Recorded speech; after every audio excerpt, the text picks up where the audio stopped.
Chers frères et sœurs dans le Seigneur, bonjour dans le précieux nom de Jésus-Christ, notre Seigneur et Sauveur.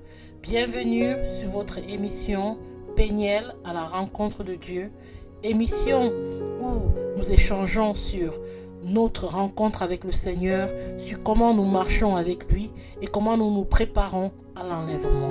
Soyez abondamment bénis, vous tous qui êtes à l'écoute, et que Dieu vous bénisse. Oui, cet après-midi, nous allons encore continuer sur ce que nous avons déjà commencé hier. Et c'est à peu près le même format, comme d'habitude. Nous allons parler en français, mais aussi en anglais pour nos auditeurs anglophones qui ne comprennent pas le français, et en français pour nos auditeurs français ou francophones qui ne comprennent pas l'anglais. Donc c'est une émission bilingue, que le Seigneur nous aide, et je prie que, effectivement, le Seigneur puisse nous toucher, nous tous, tout au long de cette émission. Je veux commencer d'abord par prier, par remettre cette séance au Seigneur, et que véritablement il manifeste sa présence et sa puissance. Brothers and sisters in the Lord, thank you for coming. Thank you for being present here on this radio. Yes, welcome to your program, Péniel, the encounter with God. Yes, thank you again for coming today. So, as I was saying in French, we're going to carry on as we started yesterday, and this program is mainly about the encounter with God, how we walk with Him, how we are preparing to meet Him again. So remain blessed as you listen to this program. And also, as I said earlier in French, is this program is mainly bilingual, so we will be speaking in English and also in French, because we have people who are listening who speak French and others who speak English. So we are making this program bilingual for that purpose. So remain patient and remain blessed. Also take the opportunity to learn a new language. Yes, may God bless you abundantly. So we're gonna just start by praying, by committing this time into the hands of God and allow Him to be the King of this moment. Father, in the name of Jesus, I come to you just as I am, and I thank you, Lord, for this opportunity that you give us, Lord, to be able to share your word, to be able to share your gospel, to be able, Lord, to share that which you have put in our hearts. Lord Jesus, Father, I thank you and I bless your holy name. Lord, we just want to come to you as we are, just as we are, Lord, in our flaws, in our weaknesses. Every day we fall, and every day you lift us up. And even, Lord, we come to you with a heart of repentance, Lord, and asking you for forgiveness, Lord, for all that we have done that have wronged you, all that we have done that have not been your will. Lord, please forgive us and help us to continue to walk in purity of heart, continue to remove the heart of stone and replace with the heart of flesh. Lord, we give you this time. We give you this moment. Have your way today, Lord. Have your way. Take control of everything, Father God, from the beginning to the end of this moment. Take control, Lord. Take control. We call upon your presence in this studio. We call upon your presence, Lord, in the computers, in the microphones, and we pray that, Lord, you will manifest yourself powerfully. Father, you are a covenant-keeping God, and that which you promised, Lord, you bring it to pass. And Lord, you said in your name, when 2 or 3 are gathered in my name, I am present.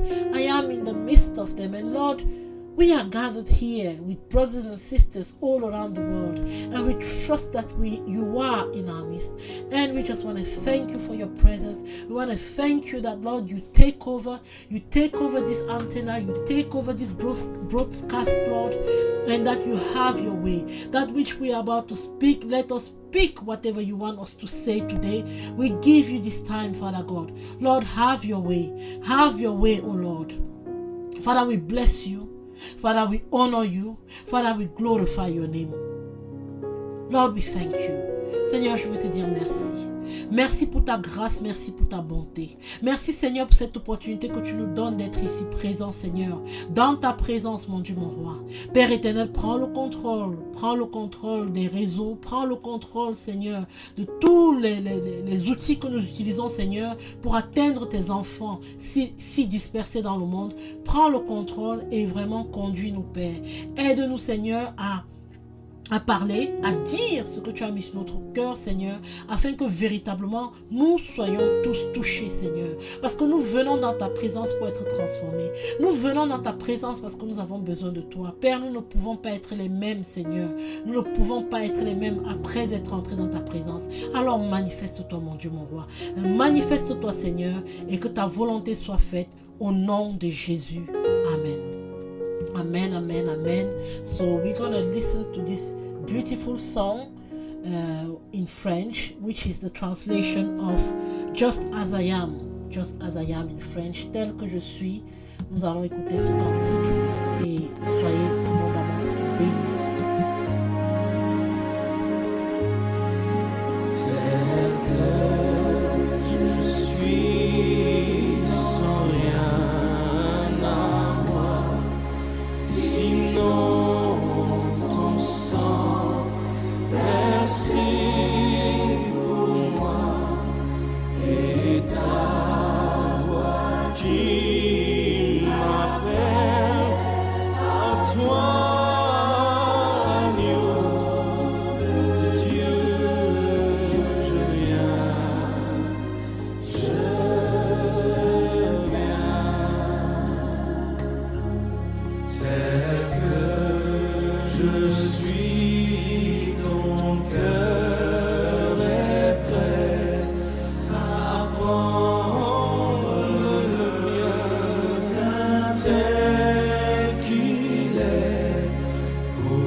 Oui, mes frères et sœurs dans le Seigneur, soyez bénis, soyez abondamment bénis. Vraiment, nous bénissons le Seigneur encore pour cet après-midi où il nous donne d'aller à sa rencontre, d'aller à la rencontre du roi des rois, d'aller à la rencontre du Seigneur des seigneurs. Soyez abondamment bénis. Remain blessed, my brother. Just as we said at the beginning, we're going to start in English. Nous allons commencer en anglais et nous allons achever l'émission en français. Donc, nous allons prendre la première partie de l'émission en anglais et ensuite, nous allons faire un résumé en français comme nous avons pu le faire hier par la grâce du Seigneur. Merci, mon Dieu, mon roi. So, yes, thank you, Lord. So, really, yesterday, we talked about the encounter with God and we explained a bit what this program is about. It's about really coming in the presence of God, meeting God in different ways, at different levels of our walk with the Lord. And especially, we need to start from the beginning. The encounter, that place where our heart meets His heart and we are changed and transformed. And this usually happens in the new birth. So as you've understood, today we're going to talk about the new birth. We're going to talk about the new birth. Because what is the new birth? And what does it mean to be born again? Because we hear this term a lot, being born again, the new birth and all that. What does it mean? I don't know. Some of us know what it means. Some of us have been through the process of being born again, and some of us haven't, or for some of us it's like a concept. It's like just a word that is in the Bible. But I would like us to read the word, because the word speaks for itself, for himself. The word of God speaks for himself. So we're going to take our Bibles in John chapter 3, verse 2 to 21. John chapter 3, verse 2 to 21. Actually, we can even start from the beginning, actually, from verse 1. Yes. And there.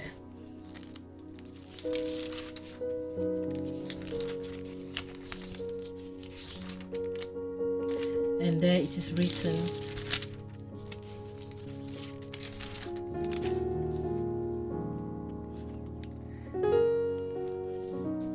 so this is the part that talks about the new birth, the part that is most common, that most people have read. And in John chapter 3, from verse 1, it says, "There was a man of the Pharisees named Nicodemus, a ruler of the Jews. This man came to Jesus by night and said to him, 'Rabbi, we know that you are a teacher come from God, for no one can do these things that you do unless God is with him.' Jesus answered and said to him, 'Most assuredly I say to you, unless one is born again, he cannot see the kingdom of God.' Nicodemus said to him, 'How can a man be born when he is old? Can he enter a second time into his mother's womb and be born?' Jesus answered, 'Most assuredly I say to you, unless one is born of water and the Spirit, he cannot enter the kingdom of God. That which is born of the flesh is flesh, and that which is born of the Spirit is spirit. Do not marvel that I say to you, you must be born again. The wind blows where it wishes, and you hear the sound of it, but cannot tell where it comes from and where it goes. So is everyone who is born of the Spirit.' Nicodemus answered and said to him, 'How can these things be?' Jesus answered and said to him, 'Are you the teacher of Israel, and you do not know these things? Most assuredly I say to you, we speak what we know and testify what we have seen, and you do not receive our witness. If I have told you earthly things and you do not believe, how will you believe if I tell you heavenly things? No one has ascended to heaven but he who came down from heaven, and that is the Son of Man who is in heaven. And Moses lifted up the serpent in the wilderness, even so, and so as Moses lifted up the serpent in the wilderness, even so must the Son of Man be lifted up, that whoever believes in him should not perish but have eternal life. For God so loved the world that he gave his only begotten Son, that whoever believes in him should not perish but have everlasting life.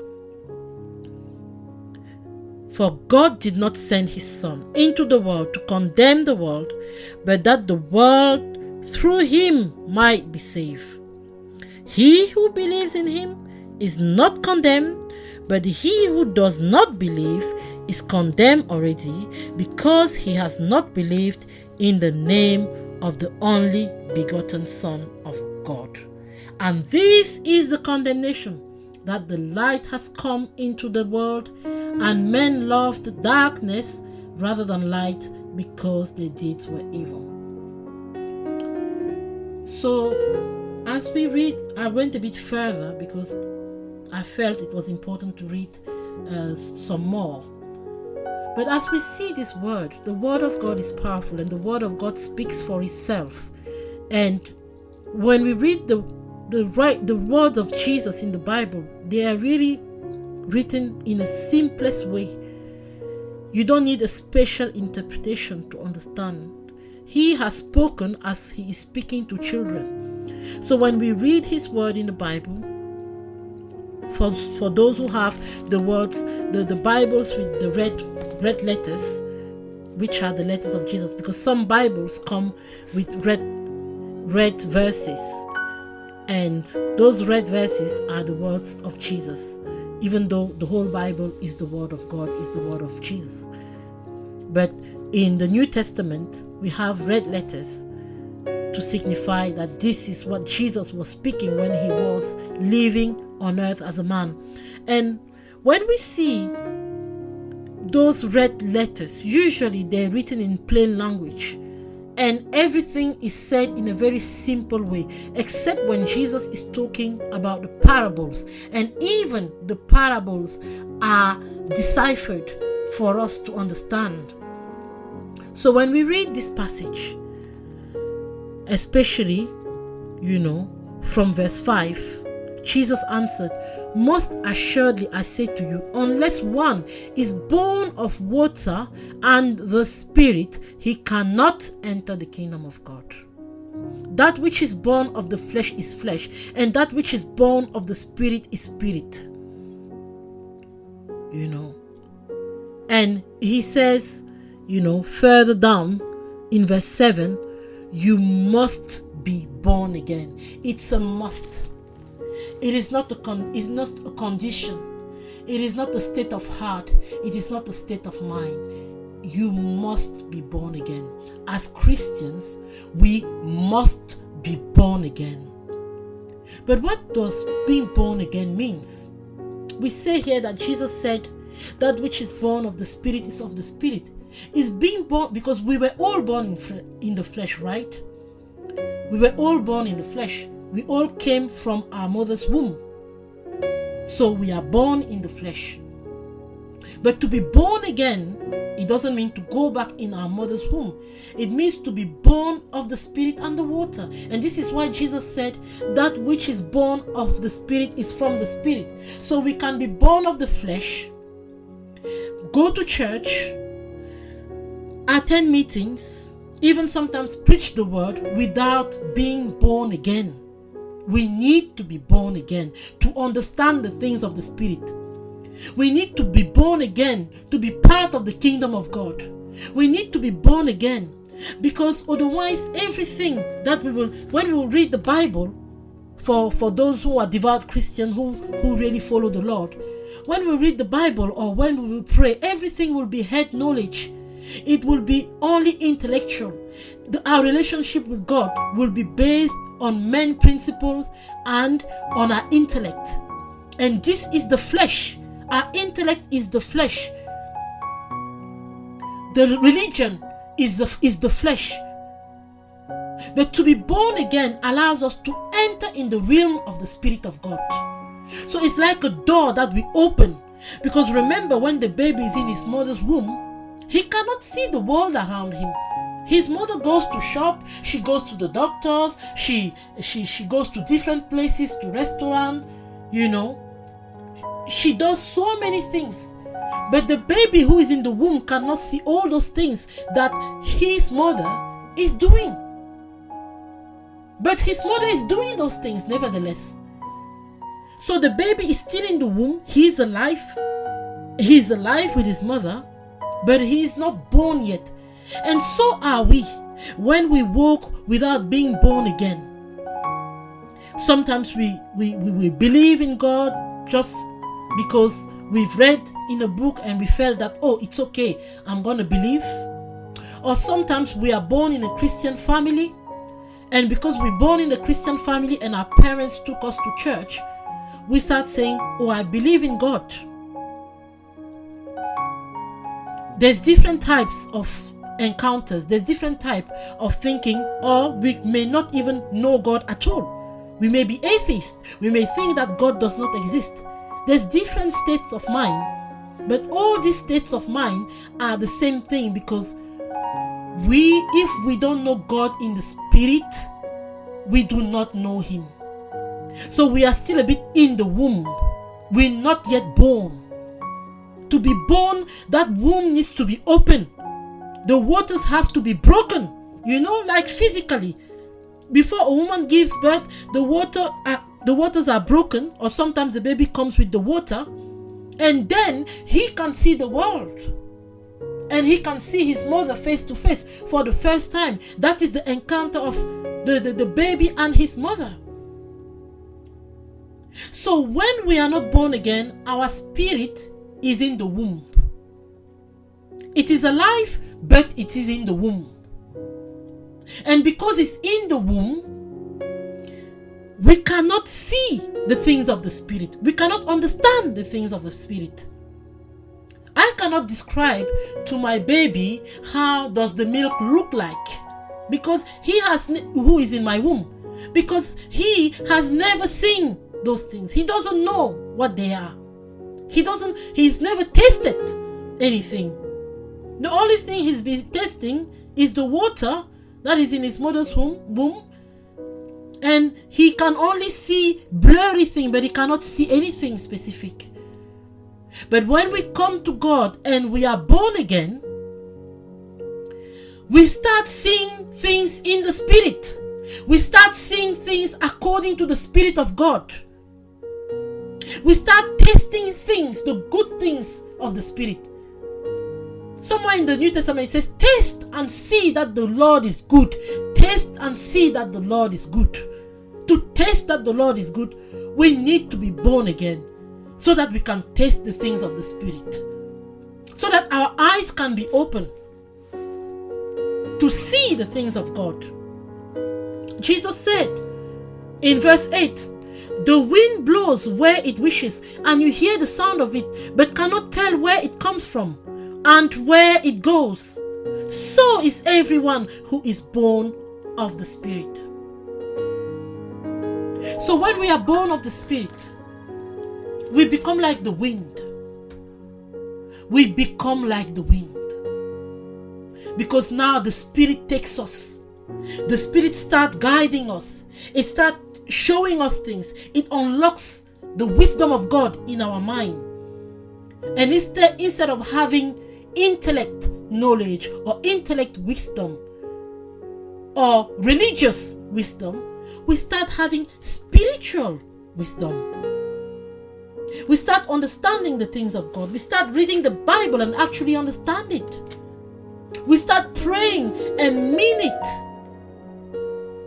We start worshiping and mean it. And every action we make, every action we take is meaningful. It is not idle anymore.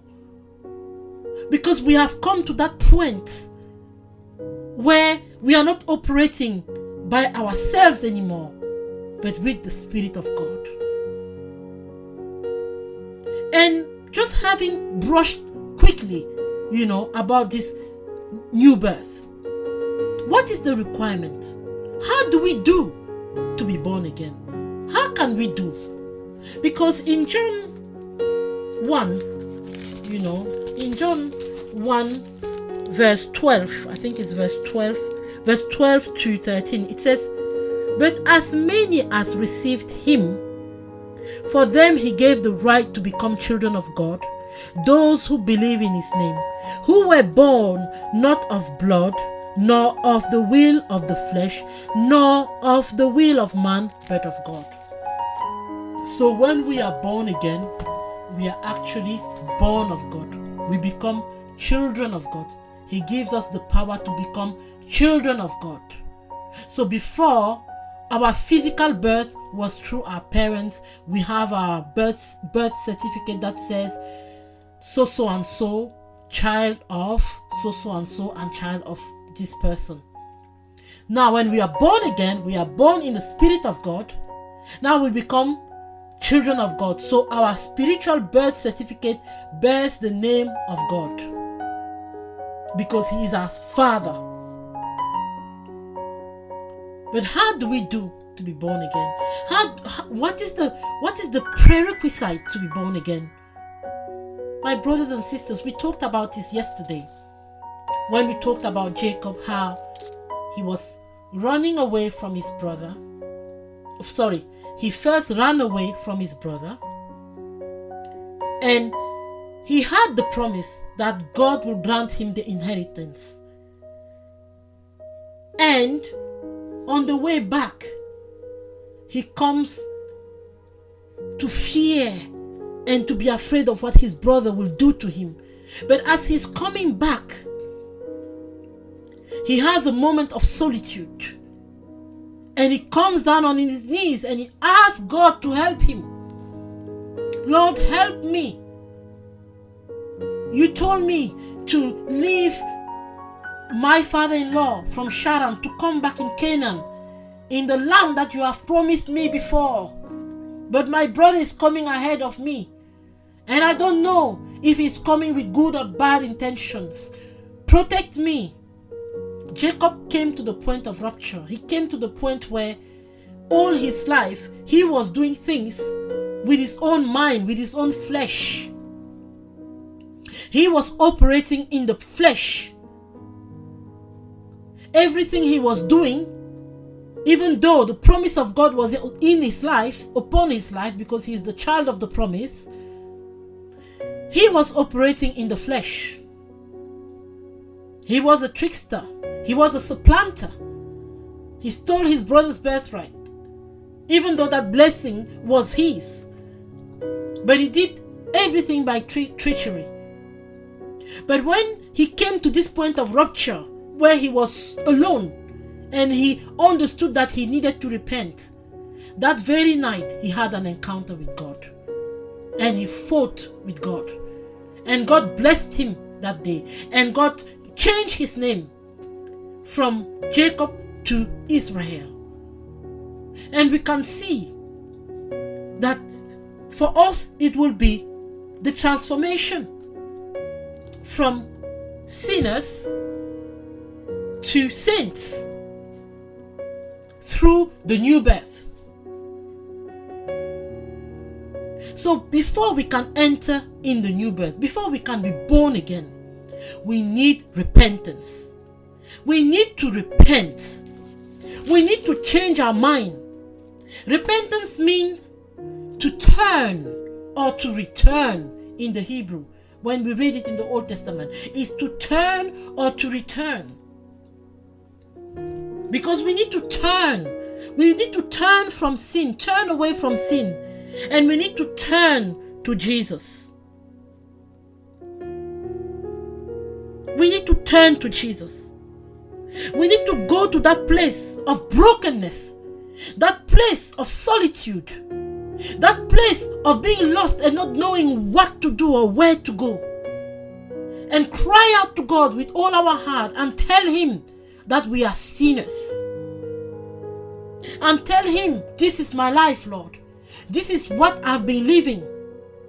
But today, Lord, I am so sorry for my sins. I am so sorry for what I've done. I can see that my life has been against you. And today I want to come back to you. It's a bit like the story of the prodigal son, repentance. The prodigal son, if we know that story, he asked his father to give him his inheritance. So his inheritance was there. We all have an inheritance in the Lord. We just need to accept it by repenting and being born again and be baptized. So this prodigal child, he asked his father to give him his inheritance straight away. And he went away and he wasted his inheritance. He spent it with all kind of bad life. And the money was finished. Everything was finished. And now he was left with nothing. He was begging for food everywhere. He couldn't find food. So he had to go and live with swine. He had to go and live with pigs so that he could eat a bit of the food that they gave to pigs. Can you believe that? And this is our state, my brothers and sisters. This is how we are before we come to the Lord. We are eating with swine. We are we are living in the mud with those pigs, and we are sharing the food of the pigs. Before knowing the Lord, before encountering Him, this is how we live. We don't even realize, because even the Bible says that He was doing that. But at some point, He came back to His senses. You see, He came back to His senses. So He was blinded. He was deceived into thinking that the life He was leading, even though it was a miserable life, it was a normal life to live. Until He remembered, He came back to His senses. And He remembered that He could at least go back to His Father. Even to live as a servant, He will have food to eat and a shelter. And this is our story. Because we too, we are living our life the way we want. We spend the inheritance that God has put in our life. Because our inheritance is, for God so loved, John 3:16, for God so loved the world that He gave His only begotten Son, that whoever will believe in Him shall not perish, but have everlasting life. This is our inheritance. So if from the day we are born in the flesh, we acknowledge the Lord, and we acknowledge Him in all our way, we will not spend our inheritance. We will be like the elder brother who stayed with the father. But because of the world around us and of all the temptations, we fall into temptation. We start following the world. We start doing the things of the world, and we fall ourselves. We find ourselves in the same place like the swine. And even so, we don't realize that we are suffering. We're trying to survive. We're hoping that tomorrow will be better. We carry on with our sins. We carry on with our life. We carry on with the drinking. We carry on with the adultery. We carry on with all kinds of sins, with the lying, with the stealing, hoping that by using those tricks, we will get to a better place. But when we come to the point of realizing that, no, this way of life is not helping us. The way we are living is not helping us. We go to church, but we come back, we carry on sinning. But we don't understand why are we still sinning. We try to be better people. Today we say, tomorrow I'm not going to have a drop of alcohol, but the next day we start drinking. It carries on. We say today, oh, I'm going to make sure this week I don't lie, I don't do this. But we come back to it again and again and again. That is living with swine. And only when we come to our senses and we realize that we need help from above, that we cannot help ourselves, that we didn't create ourselves, we cannot help ourselves. Only God can help us. When we come to that point, then, my brothers and my sisters, we realize that we need to go back to God. Like the prodigal son, we need to go back to our Father. We need to go back and beg Him for forgiveness, for having chosen our own way and having wasted the inheritance He gave us, having wasted the talents that He gave us by choosing a life of sin, the life of the world. Don't forget, my brothers and my sisters, the Bible says to follow God is to hate the world. Literally, to follow Jesus is to hate the world. So we need to hate that which is in the world. We need to hate all those false pleasures that are in the world. I say false pleasures because people live and they think it's pleasures, but actually it is leading to death, because sin leads to death. We need to come back to our Father and beg for his forgiveness. Tell him, Lord, this is where I am. This is the life I have been living. This is the life I have been committed to. And it was not glorifying you. Even though I was pretending before other people that I believe in you. I was going to church. I am a bishop. I am a deacon in my church. I am an elder. I sing in the church. I was a hypocrite. Or I didn't believe in you. I thought that God didn't exist. But I see that my life is broken. Every time I'm trying to help myself, I cannot help myself. And now I understand that I need your help. I need you to hold my hand, Lord. Please forgive me. Forgive me my wrong choices. Forgive me my pride.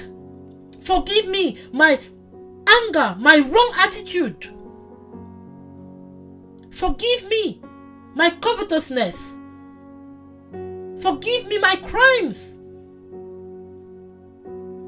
And bring me into your life. Lord, I don't want to do it again. This is repentance.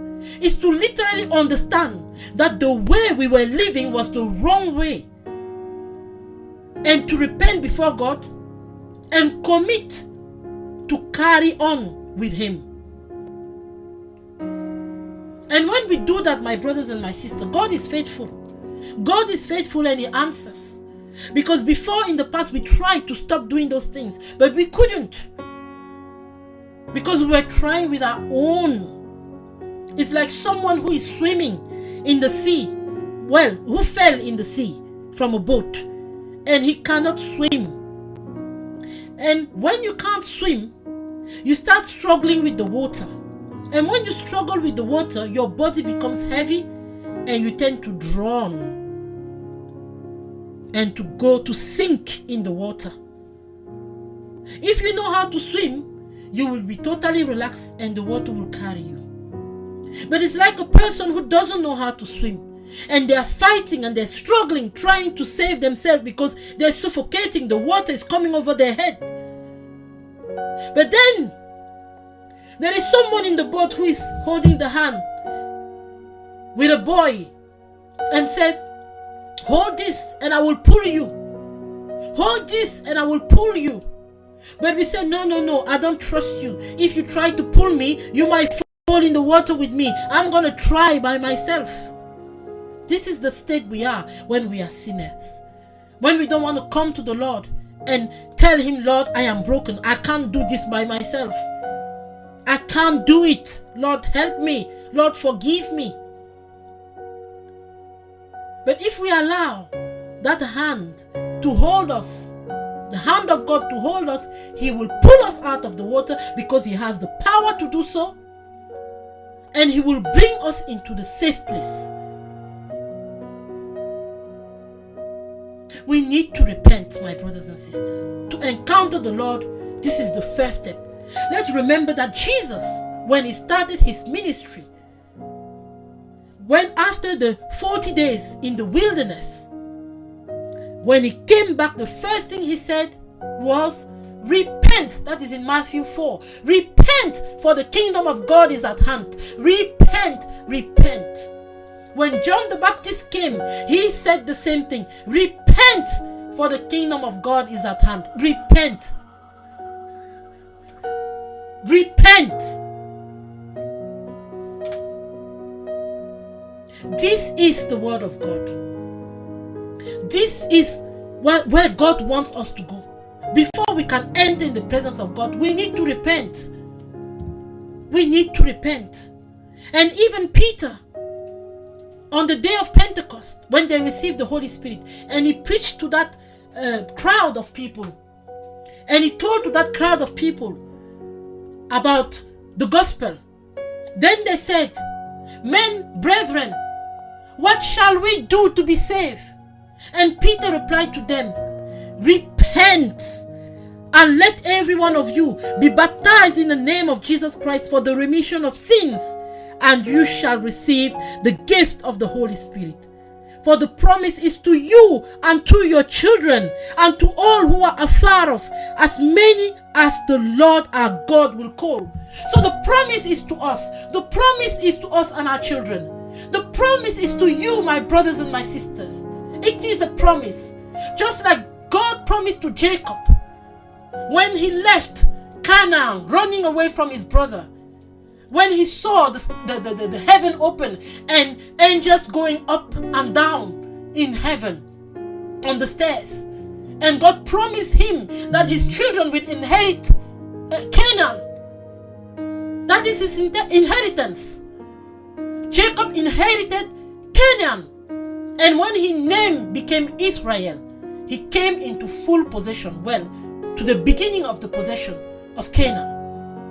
Until when they went to Egypt and came back from Egypt and they took full possession of his land. So it is, the promise of God is for you and me, my brothers and my sisters, that whosoever shall believe in the Lord Jesus shall receive eternal life. He will be born again. So repent.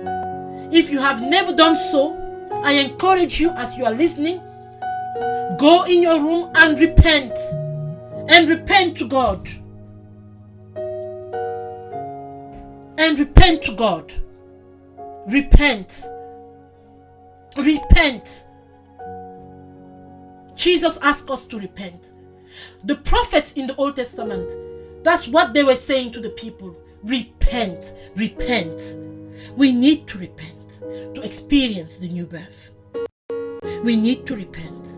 And this is the promise which is written in, I think it's in Ezekiel chapter 11.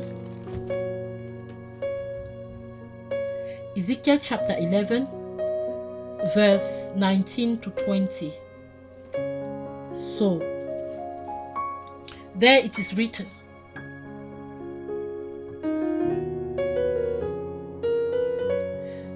And say to the people of the land, thus says the Lord God to the inhabitant of Jerusalem and to the land of Israel, they shall eat their bread with anxiety and drink their water with dread, so that their land, I'm on 12, I didn't understand, this was strange, 11:19, and there it is written,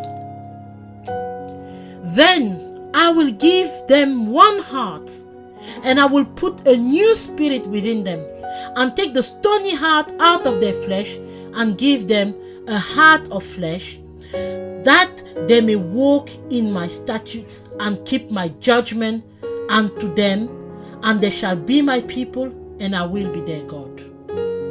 So this is the promise. When we repent, we open the door of the womb. We break the door of the womb. We break the water so we can come in the spiritual world.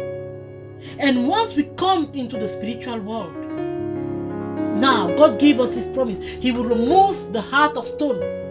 Because before we were operating with the heart of stone.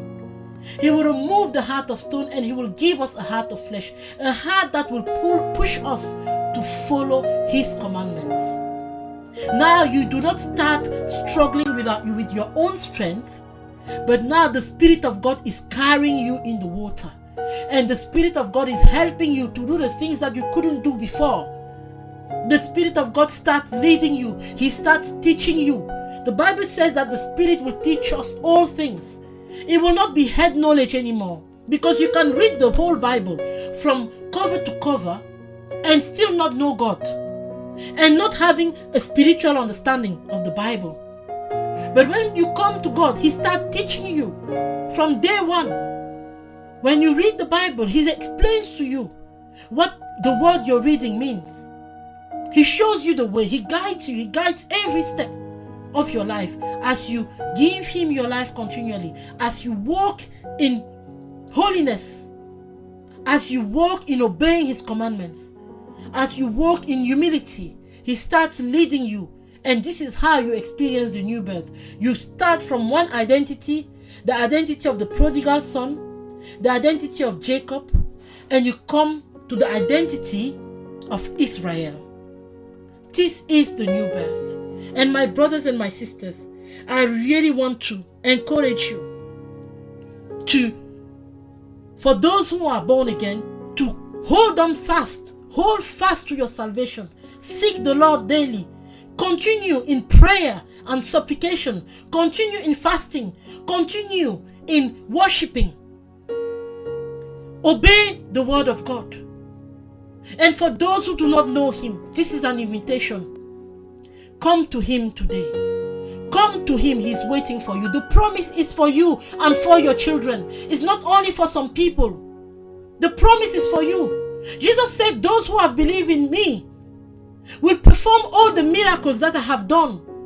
In my name, they will cast out demons. They will heal the sick.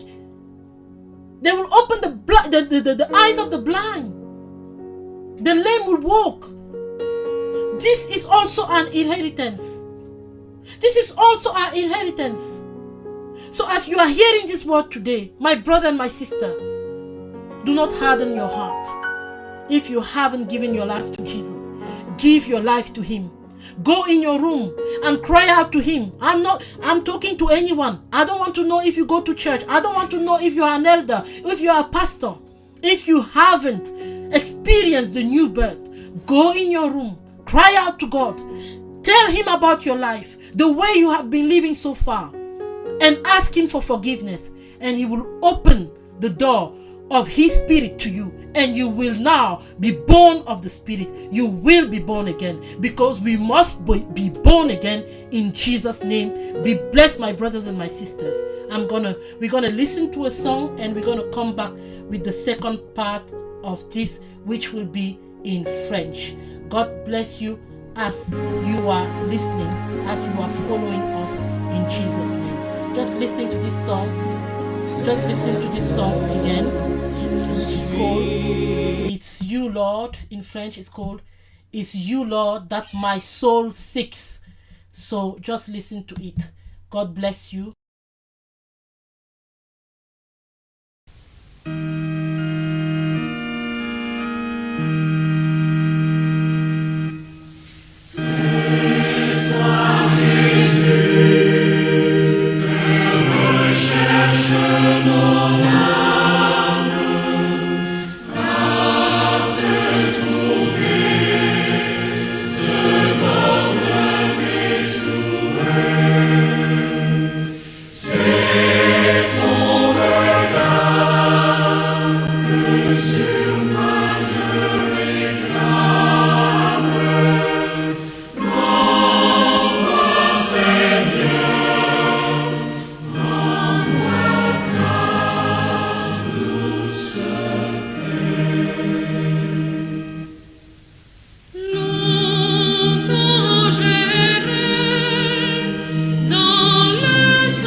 Oui, mes frères et mes sœurs, oui, merci de votre écoute jusqu'à présent. Nous allons entamer la partie francophone de ce message. J'espère que jusqu'ici vous avez été bénis et que vous en avez profité pour pratiquer un petit peu votre anglais. Que le Seigneur soit béni.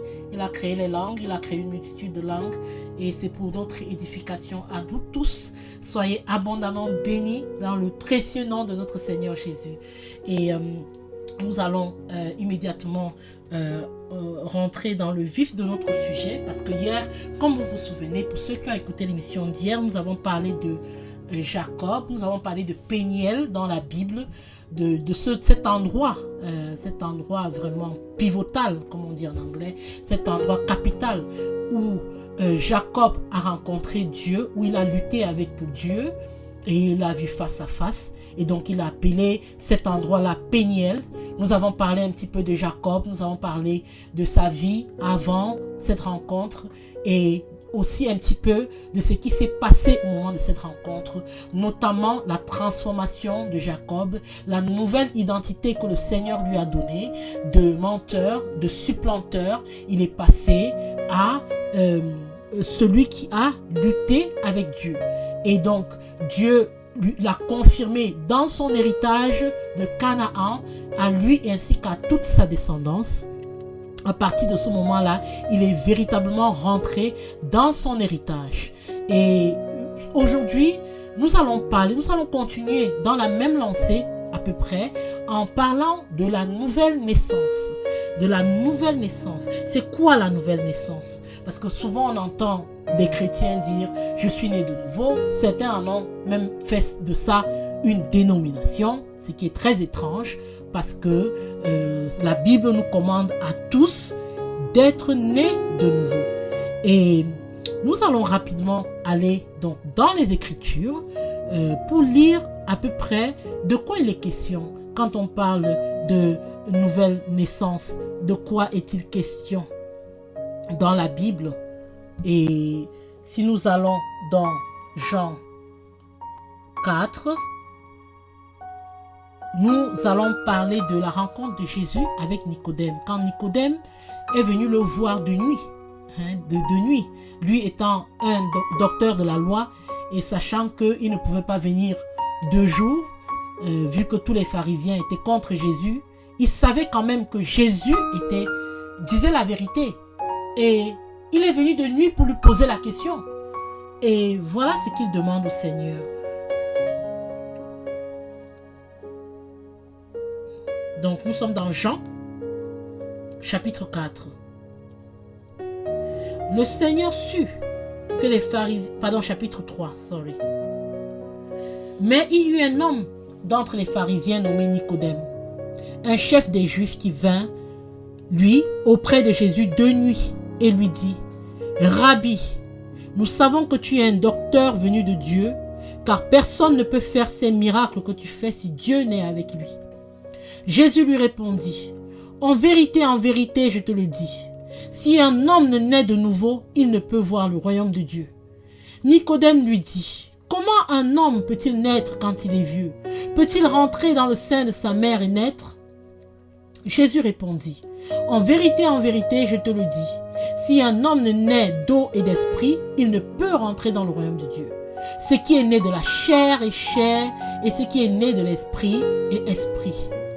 Ne t'étonne pas que je t'ai dit, il faut que vous naissiez de nouveau. Le vent souffle où il veut, et tu entends le bruit, mais tu ne sais d'où il vient ni où il va.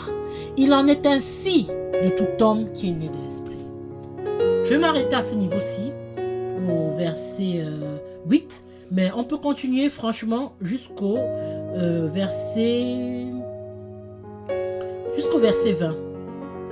Voilà, jusqu'au verset 20. Et je vous invite à lire tout le chapitre d'ailleurs. Vraiment, ici nous voyons que Jésus dit à Nicodème, il faut naître de nouveau. Il dit, il faut naître de nouveau. C'est un prérequis. C'est une condition sine qua non pour rentrer dans le royaume des cieux. Parce qu'il dit encore au verset 5, en vérité, je te le dis, si un homme n'est né d'eau et d'esprit, il ne peut rentrer dans le royaume de Dieu. Ce qui est né de la chair est chair, et ce qui est né de l'esprit est esprit. Parce que comme je l'ai expliqué un peu plus haut en anglais, quand nous naissons de la naissance naturelle, physique. Nous sommes d'abord dans le ventre de notre mère. Et au moment de la naissance, les os se brisent et nous sortons. Et nous voyons le monde. Nous voyons maintenant le monde. Alors que pendant toute la grossesse, nous étions dans le ventre de notre mère et nous ne voyons rien du monde. Nous pouvons faire cette analogie avec la naissance nouvelle. Parce que c'est la naissance de l'esprit. Parce que nous sommes comme dans le ventre du Seigneur. Notre esprit est dans le ventre. Et il attend d'être né. Il attend de pouvoir naître dans l'esprit. Parce que Jésus-Christ a dit, ce qui est de la chair est chair. Nicodème a demandé, mais comment un homme peut-il naître quand il est vieux? Est-ce qu'il doit retourner dans le sein de sa mère? Oui, il avait raison de poser la question parce que si on vous dit qu'il faut que vous naissiez de nouveau, mais vous n'allez pas comprendre. Parce que nous comprenons avec notre intellect. Nous comprenons avec la sagesse humaine. Nous comprenons avec la religion. Tant qu'on n'est pas né de nouveau, on comprend avec la religion. On comprend avec la sagesse humaine, l'intelligence. On ne comprend pas avec la sagesse de Dieu. On ne comprend pas les choses spirituelles. Et c'est pour ça que Jésus lui dit, si un homme n'est né d'eau et d'esprit, il ne peut entrer dans le royaume de Dieu. Ce qui est né de la chair est chair. C'est-à-dire que notre naissance physique, c'est la naissance de la chair. Ce qui est né de l'esprit est esprit. La nouvelle naissance, c'est la naissance de l'esprit. C'est la naissance qui nous ouvre la porte sur le monde de l'esprit de Dieu. Parce que tant que nous sommes dans la naissance charnelle, tant que nous sommes dans la vie charnelle, nous ne connaissons pas les choses spirituelles. Nous connaissons les choses matérielles, ce que nous pouvons toucher, ce que nous pouvons palper. Mais nous ne comprenons pas la sagesse divine. On peut même, je dis bien être même pasteur, être même ancien de l'église, mais ne pas avoir connu la nouvelle naissance. Parce que c'est une naissance de l'esprit. Il y en a qui font des études de théologie pour devenir pasteur, où ils sont enseignés le grec ancien, le latin, l'hébreu. On leur enseigne les versets bibliques, on leur enseigne les contextes historiques et tout ça. Mais tout ça ne reste que de la connaissance intellectuelle. Donc ils peuvent vous prouver différentes choses dans la Bible par des passages qu'on aura pris parce qu'on a étudié, mais pas parce que on a eu une expérience de nouvelle naissance avec le Seigneur qui a ouvert notre esprit à la connaissance divine. C'est ça la différence entre un chrétien né de nouveau et un chrétien qui est né dans la religion. Ou même est un athée. Parce qu'un athée, alors lui, il ne sait même pas que Dieu existe. Mais parfois, je vous dis, on passe facilement d'athée à chrétien né de nouveau que de chrétien né dans la religion et né de nouveau. Parce que le poids de la chair pèse. Elle pèse trop lourd. Elle a été nourrie pendant des années. Quand nous sommes dans le ventre de notre mère, nous ne voyons pas le monde. Nous ne voyons rien. Notre mère fait différentes choses. Elle va dans plusieurs endroits. Elle peut aller en vacances, elle peut aller faire du shopping, elle peut aller chez le médecin, vaquer à diverses occupations. Mais nous ne voyons pas parce que nous sommes dans le ventre de notre mère. Donc nous sommes aveuglés. C'est la même chose pour nous, pour ceux qui ne sont pas nés de l'Esprit de Dieu, qui ne sont pas nés de nouveau. Ils ont beau avoir toutes les connaissances, mais ils sont aveuglés par le voile de la chair. Et c'est quand ce voile se brise, quand cette porte-là s'ouvre et que notre esprit naît, qu'il ressorte, qu'il sorte du ventre, si je peux m'exprimer ainsi. C'est à ce moment que nous commençons à voir le monde tel que Dieu veut que nous le voyons. Le monde selon l'Esprit de Dieu. Nous commençons à palper les choses spirituelles. Nous commençons à ressentir les choses spirituelles. Jésus a dit ce qui est de la chair est de la chair et ce qui est de l'esprit est de l'esprit. La chair est opposée à l'Esprit de Dieu. Et véritablement, nous devons naître de nouveau. Jésus a dit, il faut qu'on naisse de nouveau. Quand nous allons dans Jean 1, encore, dans Jean 1, du verset 12 au verset 13, là il est écrit, mais à tous ceux qui l'ont reçu, c'est-à-dire qui ont reçu la parole de Dieu, la parole de Dieu qui est Jésus-Christ, à tous ceux qui l'ont reçu, à ceux qui croient en son nom, elle a donné le pouvoir de devenir enfants de Dieu, lesquels sont nés, non du sang, ni de la volonté de la chair, ni de la volonté de l'homme, mais de Dieu. Donc à tous ceux qui l'ont reçu, tous ceux qui ont accepté la parole de Dieu, en naissant de nouveau, elle leur a donné le pouvoir de devenir enfants de Dieu. Donc ça veut dire que quand on est né de la chair, nous avons un acte de naissance. Et sur notre acte de naissance, il est écrit enfant d'eux et enfant d'eux. Mais quand nous naissons de l'esprit, nous devenons enfants de Dieu. Dans notre acte de naissance spirituelle, il est écrit le Père, c'est Dieu. Nous devenons enfants de Dieu. Et cela nous donne le pouvoir de devenir enfants de Dieu. Et ce n'est pas du sang, et ce n'est pas de la volonté de la chair, mais c'est de la volonté de Dieu. Mes frères, mes sœurs, nous devons naître de nouveau. Mais on va se demander, comment faire pour naître de nouveau? Parce que oui, je vais à l'église, oui, je prie, je lis ma Bible. Oh oui, moi je ne connais même pas Dieu là. Oh Dieu et tout. Comment naître de nouveau? Comment faire pour naître de nouveau? Nous retournons à ce que nous avons dit tout à l'heure par rapport à Jacob. Jacob est arrivé au point de rupture. Parce que c'était un supplanteur, c'était un tricheur. Mais quand il s'est rendu compte qu'il ne pouvait plus rien par lui-même, qu'il ne pouvait plus rien par lui-même, malgré qu'il avait déjà reçu la promesse de Canaan, parce que la promesse est là, hein? Nous avons tous la promesse de devenir enfants de Dieu, mais nous devons maintenant marcher selon cette promesse. Mais Jacob, il est arrivé au point de rupture où il ne pouvait plus tricher. Il ne pouvait plus rien faire de lui-même. Et il a mis ses genoux à terre, il a crié à Dieu, il a demandé de l'aide. Et c'est la même chose pour nous. Nous avons parlé de l'enfant prodigue. Nous sommes un peu comme les enfants prodigues. Parce que l'enfant prodigue a reçu l'héritage. Il a pris son héritage. Donc nous avons l'héritage. Mais il a pris son héritage, il allait le gaspiller dans une vie de débauche. Et il a tout perdu, tout perdu. Et une fois qu'il a tout perdu, il s'est retrouvé en train de... Il a demandé de l'aide partout, personne ne l'aidait. Et c'est là qu'il s'est retrouvé en train de manger avec les cochons. En train de manger avec les cochons, parce que c'était le seul endroit où il pouvait manger. Il est allé vivre avec les cochons pour pouvoir manger quelque chose.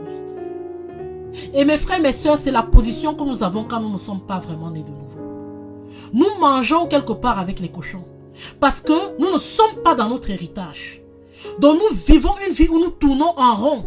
Nous tournons en rond. Nous croyons connaître Dieu parfois. Nous croyons même beaucoup prier. Mais nous nous rendons compte que nous faisons toujours les mêmes péchés. Nous faisons toujours les mêmes erreurs. Nous continuons de vivre dans le péché. Nous continuons de vivre dans le mensonge. Pourtant nous sommes des croyants. Pourtant nous prions. Nous tournons en rond. Nous mangeons avec les cochons. Et la Bible dit que le fils prodige s'est rendu compte. Et il s'est rendu compte de l'endroit où il était. Donc ça veut dire qu'il était aveuglé. Il était aveuglé. Il fallait que ses yeux s'ouvrent pour qu'il se rende compte que mais j'ai mon père qui est encore en vie. Je peux même retourner là-bas pour qu'il me donne juste même un travail d'esclave. Au moins j'aurai à manger et un toit pour m'abriter. Alors il est retourné humblement vers son père. Et il s'est répandu devant son père. C'est ça notre partage. C'est ça notre partage. Parce que tant que nos yeux ne sont pas ouverts, nous sommes en train de manger avec les cochons. Nous vivons la vie dans l'alcoolisme, la cigarette, la débaucherie, le mensonge, le vol. et bien d'autres choses. Parfois, nous le faisons en professant Dieu. Parfois, nous le faisons en disant que nous sommes des chrétiens et que oh, Dieu pardonne. Parfois, nous chantons à l'église et le lendemain, nous nous retrouvons dans des situations terribles, de péché pas possible. Et tant que nous ne nous rendons pas compte que nous sommes dans le péché, que notre vie n'est pas correcte, tant que nous ne nous mettons pas les genoux par terre, nous arrivons au point de rupture et nous disons Seigneur, pardonne-moi la mauvaise vie que j'ai menée. Je te présente, voici comment ma vie est. Mais Seigneur, je veux changer. Seigneur, je veux venir à toi. Seigneur, je veux être transformé. Tant que nous ne faisons pas cela, nous allons continuer de manger avec les cochons jusqu'à ce que nos yeux s'ouvrent. Et quand nos yeux vont s'ouvrir, ce sera quand nous aurons demandé pardon au Seigneur. Nous demandons pardon au Seigneur. Et nous lui demandons de nous aider.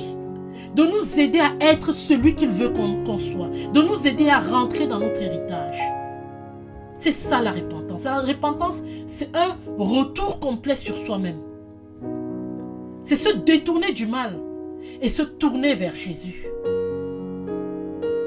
C'est d'abandonner l'ancienne vie que nous avions et se tourner vers Jésus et lui demander de nous aider à vivre la vie selon sa parole. C'est ça la repentance. La repentance, c'est pas un jour tu pries, tu dis « Oh pardon Seigneur, j'ai encore fait ceci, j'ai encore fait cela » et le lendemain, tu es en train de faire exactement les mêmes choses. La repentance, c'est quand véritablement tu dis « Seigneur, voilà ma vie, je n'en peux plus. J'ai essayé par mes propres forces. » Ou tu reconnais déjà ton péché parce que ça commence par là. Reconnaître son péché, reconnaître qu'on a fait du mal. Et quand tu le reconnais, tu demandes pardon. Dieu qui voit dans les cœurs, il voit ta sincérité. Il t'accorde le pardon. Et il t'ouvre la porte de la nouvelle naissance. C'est Dieu qui nous donne la nouvelle naissance. Et ce n'est pas par nos propres forces. C'est par la puissance de l'Esprit de Dieu.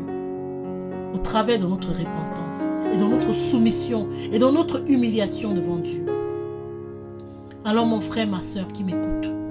Si tu n'as jamais fait de repentance, je veux dire de véritable repentance, si tu n'es jamais vraiment venu devant Dieu pour lui dire à quel point tu es désolé de la vie que tu mènes, que la vie que tu mènes, tu ne l'en veux plus, que tu ne veux plus de cette vie-là, parce qu'il faut la haïr. Il faut que le Saint-Esprit te convainc de péché et que tu haïsses ton péché. Et là, tu pourras véritablement expérimenter la vraie repentance et aussi la nouvelle naissance. Je t'encourage, mon frère, ma soeur, toi qui m'écoutes, si tu ne l'as jamais fait, va dans ta chambre, va dans un lieu secret et fais-le. Et fais-le et crie à Dieu. Si la vie que tu mènes ne te plaît pas, si tu as horreur de la vie que tu mènes, va le dire à Dieu, va le dire au Seigneur, je ne veux plus vivre ainsi. Je ne veux plus, ma vie ne me plaît pas, je ne veux pas vivre cette vie. Je veux vivre une autre vie, la vie que tu as destinée pour moi. Et quand nous voyons dans la parole, quand Jésus-Christ a commencé son ministère, il a commencé en disant, répentez-vous car le royaume des cieux est proche. Après les 40 jours de jeûne, la première phrase qu'il a dit, qu'il a prêché, répentez-vous car le royaume des cieux est proche. Jean-Baptiste est venu, répentez-vous car le royaume des cieux est proche. Même Pierre, au jour de la Pentecôte, quand les gens qui l'écoutaient ont demandé, mais homme frère, qu'est-ce que nous ferions pour être sauvés? Il leur a répondu, répentez-vous, répentez-vous. Tout commence par la repentance. Si tu veux être sauvé, il faut te repentir. Mais une repentance sincère. Pas une repentance du bout des lèvres. Pas une repentance où on récite la prière que Jésus-Christ nous a enseignée sans vraiment y croire. On dit juste pardonne-moi mon péché. Mais où vraiment on se sent désolé. On se sent triste à cause de son péché. On sent qu'on a fait du mal à Dieu. On sent qu'on a offensé le Seigneur. Et on se répand véritablement. Oui, notre cœur doit être déchiré. Et là, le Seigneur voit que nous voulons vraiment changer de vie. Parce qu'il faut que nous ayons horreur de notre vie. Il faut que la vie que nous avons menée jusqu'à présent nous fasse horreur. Et là, nous allons recevoir la visitation du Seigneur. nous allons le rencontrer. Mon frère, ma soeur, je t'encourage cet après-midi. Pour ceux qui ont donné leur vie à Christ, continuez, persévérez dans la foi, restez dans la prière, dans le jeûne, dans la sanctification. Continuez. Et pour ceux qui n'ont pas encore expérimenté la nouvelle naissance, je vous encourage. Répentez-vous. Demandez pardon à Dieu. Vraiment, demandez-lui pardon de tout votre cœur. Si vous l'avez fait une fois et que vous êtes retourné en arrière dans votre ancienne vie, il n'est pas trop tard pour revenir au Seigneur et lui dire pardon. Pardon Seigneur. J'ai choisi ma propre vie, mais ça ne m'a rien apporté. Et je ne veux plus de cette vie. Je veux marcher avec toi à partir d'aujourd'hui. Et quand nous faisons cela, mes frères et mes sœurs, véritablement, le Seigneur rentre en nous. Notre esprit prend vie. Notre esprit naît. Le Seigneur change notre cœur. Il change notre cœur. Comme c'est écrit dans Ézéchiel 11, mais aussi dans Ézéchiel 36. Il arrache le cœur de pierre. Et il nous donne un cœur de chair. Un cœur qui va entendre sa voix et qui va obéir à sa parole. Ça veut dire que nous commençons à opérer dans la vie spirituelle. Nous commençons à marcher selon l'Esprit de Dieu. Nous commençons à avoir le désir de lire la parole, avoir le désir de prier, avoir le désir de chanter des louanges pour l'Éternel. Ce n'est plus des obligations. On ne le fait plus parce qu'il faut le faire. On ne le fait plus parce que il faut prier, il faut lire. Mais on le fait, ça commence à devenir un plaisir. On commence à être content à chaque fois qu'on entend un enseignement, à chaque fois qu'on lit la parole, à chaque fois qu'on prie. On reçoit des choses, on reçoit des enseignements de l'Esprit Saint. On ressent une communion avec le Seigneur. C'est là que Dieu veut nous mener, mes frères et mes sœurs. C'est notre héritage. C'est notre héritage. Ne le laissons pas pour aller manger avec les cochons. Ne laissons pas le bel héritage que Dieu nous a réservé. Et n'oublions pas la promesse, la grande promesse, que nous allons vivre avec lui éternellement. Que nous le verrons face à face. Nous nous asseoirons à la table du roi. Quand il reviendra, ou au moment où nous allons mourir, nous serons avec lui pour l'éternité. À l'endroit où il n'y a plus de pleurs, à l'endroit où il n'y a plus de cris, à l'endroit où il n'y a plus de mort, il n'y a plus de maladie, où ce n'est que la plénitude. Demandez un peu, regardez un peu les témoignages de ceux qui sont allés au ciel et qui sont revenus. Eux tous ils vous disent, je ne voulais pas rentrer, mais Dieu m'a dit rentre. Ils disent toujours, je ne voulais pas rentrer. Parce que c'est là la vraie vie. N'oubliez pas, mes frères, mes sœurs, nous sommes sur la terre en pèlerinage. Nous sommes en voyage sur cette terre. Notre vraie vie est là-haut, auprès du Seigneur. Préparons-nous à sa rencontre. Préparons-nous à la rencontre de Dieu. Allons tous à Péniel, là où nous verrons Dieu face à face. Mes frères, mes sœurs, allons tous. Courons vers lui. Courons. Parce que en lui est la vraie vie. En lui est la vraie espérance. En lui sont cachés tous les trésors de la richesse et de la sagesse de Dieu. Alors mes frères, mes sœurs, vous qui m'avez écouté, soyez abondamment bénis. Vraiment que le Seigneur vous remplisse. Que le Saint-Esprit vous touche. Qu'il manifeste sa puissance dans votre vie. Qu'il puisse véritablement opérer la nouvelle naissance dans votre cœur. Et pour ceux qui sont nés de nouveau, qu'il puisse encore creuser un désir, une soif, une faim de lui, afin que nous le recherchions davantage. Nous avons la sœur Esther au téléphone. Je vais donc la prendre. Bonjour sœur Esther. Bonjour sœur Marie-Madeleine, sois bénie. Merci sœur Esther, bienvenue à Péniel. Merci, merci, oui, quelle belle destination, n'est-ce pas? Alléluia, j'en ai presque les larmes aux yeux. Amen. Quelle belle destination. Que le Seigneur soit béni. Vraiment, nous avons été édifiés. Amen. Vraiment par justement cet enseignement, cette exhortation au fait qu'on comprenne l'importance de la repentance et surtout du sacrifice de Christ. Amen. Qui fait de nous des enfants de Dieu. Amen. Donc vraiment, on a été vraiment bénis Que le Seigneur soit glorifié. Et effectivement, merci pour ces encouragements. Et frères et sœurs en Christ, soyez bénis, soyez fortifiés. Pour ceux qui sont nés de nouveau, vous êtes devenus des enfants de Dieu. Persévérez jusqu'à la fin. Et pour ceux qui ne sont pas encore nés de nouveau, comme tu l'as si bien dit, vous êtes invités à être des enfants de Dieu. Car Dieu a tant aimé le monde qu'il a donné son Fils unique afin que quiconque, n'importe qui, croit en lui ne périsse pas, mais ait la vie éternelle. Vraiment que le Seigneur soit béni. Alléluia. Merci beaucoup, sœur Esther. Vraiment, merci beaucoup pour cette exhortation, cet encouragement. Merci beaucoup pour tes prières. Parce que pour ceux qui ne le savent pas encore, si vous écoutez cette émission, cette deuxième émission pour la première fois, la sœur Esther nous a beaucoup porté dans la préparation de cette émission.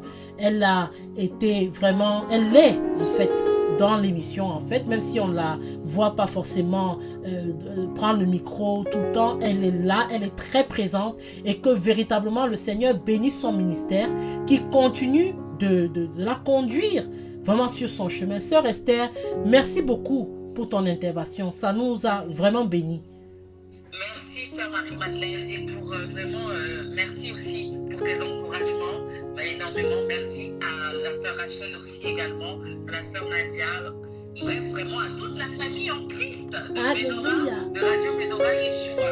Et je voulais dire aussi avec ma part d'anglais, frères et sœurs en Christ, vraiment, I apologize if it's not very, very correct, but I will try to encourage you to remain blessed in the name of Jesus, for the salvation, So I wanted to encourage you to persevere in His word, the word of God, to persevere in the sanctification, to persevere because, we are going to Peniel, we are going to account Jesus. I don't know if you say it like this, but encounter, we are going... encounter, yes, well done. To encounter Jesus, and so remain in the name of Jesus and remain in Him. It's important to try to know about our God every day, to know more about Him, to know more and more about Him. As the Word of God tells us that we, I don't know how you say profondeur. The depth, yes. As we are going to know the depths. Yes, the depth. So that's why that's what I wanted to tell you, to be fortified, to be encouraged in the name of Jesus. So remain blessed in the name of our Savior, our Lord Jesus Christ, and be prepared again and again for the rapture, because the rapture is the end. So remain in that.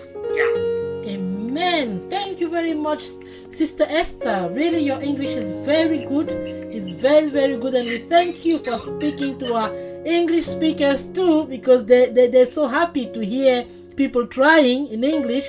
And I encourage also the English people to try also French. You know, this is communion. This is communion.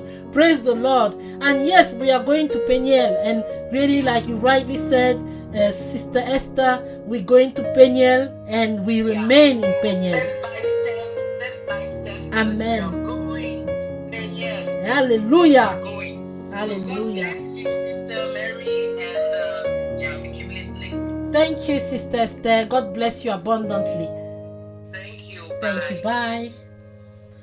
Yes, thank you, Sister Esther. Merci beaucoup à la sœur Esther. Merci beaucoup d'avoir intervenu en français et en anglais. Merci que tout le monde soit touché. Effectivement, nous étions arrivés à la fin de l'émission et j'espère que véritablement vous avez entendu ce que la sœur Esther a dit. Pour ceux qui sont en Christ, persévérer dans la foi parce que la promesse est importante. C'est important. Et pour ceux qui ne sont pas encore nés de nouveau, il est temps, mes frères, mes sœurs, venez avec nous, venez nous rejoindre pendant que nous sommes sur le chemin de Peniel. Soyez abondamment bénis. Cette émission sera rediffusée ce soir à 21h, heure de France, 20h, heure de Londres. Donc 21h, heure de France, 20h heure de Londres. Thank you very much, my brothers and my sisters, for having been along with us throughout this adventure in the new birth. I just want to tell you that this program will be broadcasted again this evening at 8 p.m. London time and 9 p.m. French time. So 8 p.m. London time, 9 p.m. French time, depending on where you are in the world. These are just indications to know approximately what time it's going to be in the region where you are in the world. But God bless you abundantly, and we pray that He gives us another opportunity to meet tomorrow in the name of Jesus. Same time, Peniel, the encounter with God, 2 to 3 p.m. French time, 1 to 2 p.m. London time. Oui, mes frères et mes sœurs, merci beaucoup de nous avoir suivis jusqu'aujourd'hui. Que le Seigneur soit béni et que son nom seul soit glorifié. Nous espérons vous retrouver demain, Dieu voulant, même heure, de 14h à 15h, heure de France, ou de 13h à 14h, heure de Londres. Soyez abondamment bénis et que Dieu vous garde jusqu'à demain par sa grâce. Amen. Amen. Amen.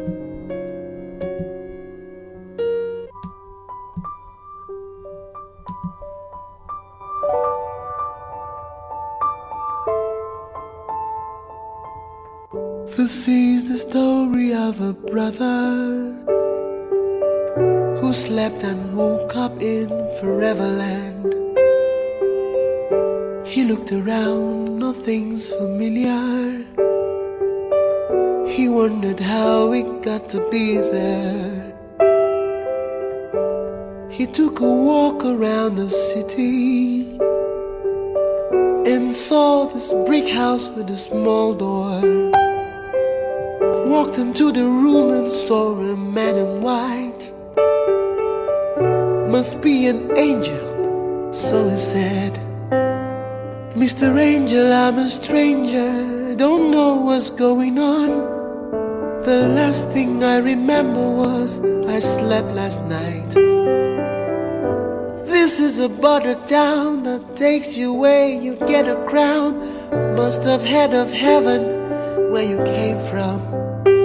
Only those whose name I find written in this book of life will forever be in paradise. Is your name in this book of life? Is your name in this book of life here?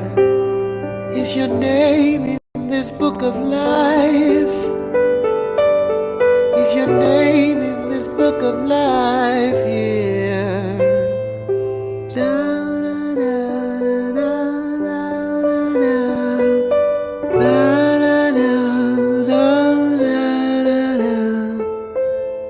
Flipping the pages of this great book, this brother gave a cursory gaze. He saw the names of prophets, saints and martyrs who kept the faith and won the race. But he said, Mr. Angel, where is my name? Can you tell me what is going wrong? I'm a pillar in my local church, give the offerings and the tithes, feed the poor and have myself a good name. Is my name in this book of life? Is my name in this book of life here?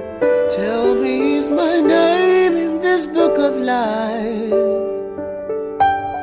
Is my name in this book of life here? Unforgiveness lurks within your heart. Some folks that you will never let go. Little foxes and secret faults will bring surprises on that final day.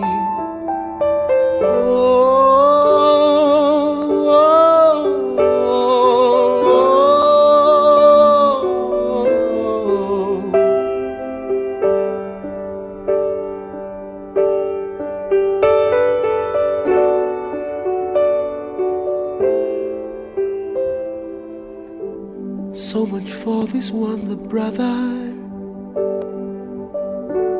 What about you? What about me? Let him the things that he stands. Let him take it lest he fall. Only the pure in heart will see Jesus. Those whose garments glow with purity. Is your name in that book of life? Is your name in that book of life there? Is your name in that book of life?